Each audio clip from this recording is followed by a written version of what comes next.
Alright, here is a quick tip.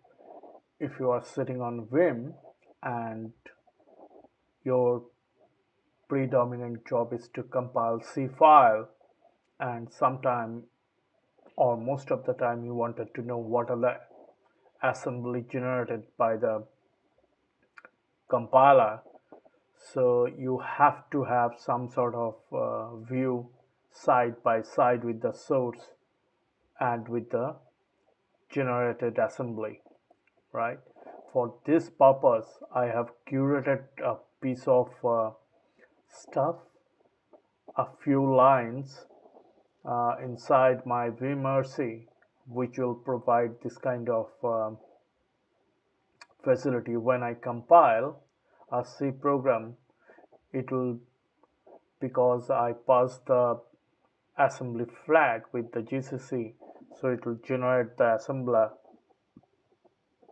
assembly output, which will pop up in a buffer and show me side by side.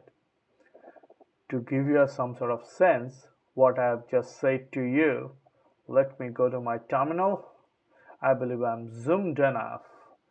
Okay, so I'm arbitrarily opening a file. This is an arbitrary file, C file, and open. Okay, I've opened it. Now the thing is that I have a keybind which will compile and generate the assembly code. Then once the assembly code is generated, it will pop up a buffer and show me the generated assembly as along with this code. Okay, so you can understand how it has been done internally by the compiler. Okay, I have a leader is semicolon key in my case, leader cc, bang. You see, on the left hand side it created a buffer which generates the assembly from the source code of the right hand side C file. I have a keybind which is leader cc to compile C file inside Vim, and I have a GCC compiler with the -s for generating assembly of that source code, which will pop up a buffer and show me the assembly side by side. It will greatly help to understand how the binary getting generated by the assembler. Great way of seeing stuff, right? Little thing which makes a lot of difference. So let me show you how it could be done. I have this piece in my vMercy. Okay, so cat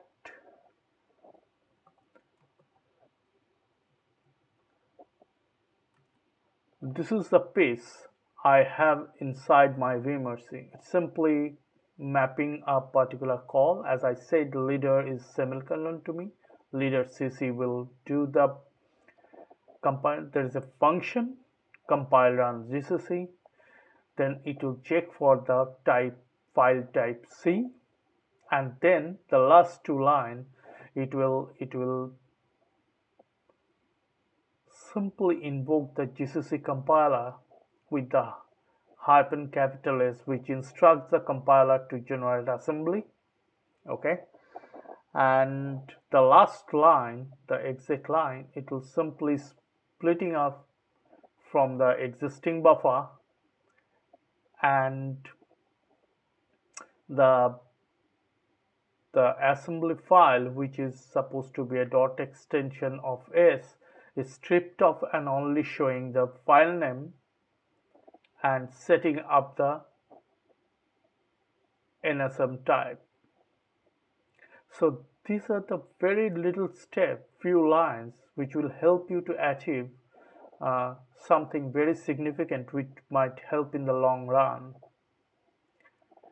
These are the piece which is inducted in my vMercy, which will produce the assembly generated stuff on a buffer along with the source. Before I let you go, Let me run through it once again so you could understand. Okay, so uh, let me, I'm just deleting the assembly file. This is a C source file. It could be any C source file, right? Leader cc bang, you see, it will create an assembler file and stripped of the uh, extension from it and showing it like this. Okay, so if you press Ctrl G and D and Ctrl G again, so you'll see all the stats on the bottom of the um, buffer. But the point is that, so you can see the assembly generation from a C code file in a very convenient way if you are inside Vim. I hope this might help. Thanks for watching.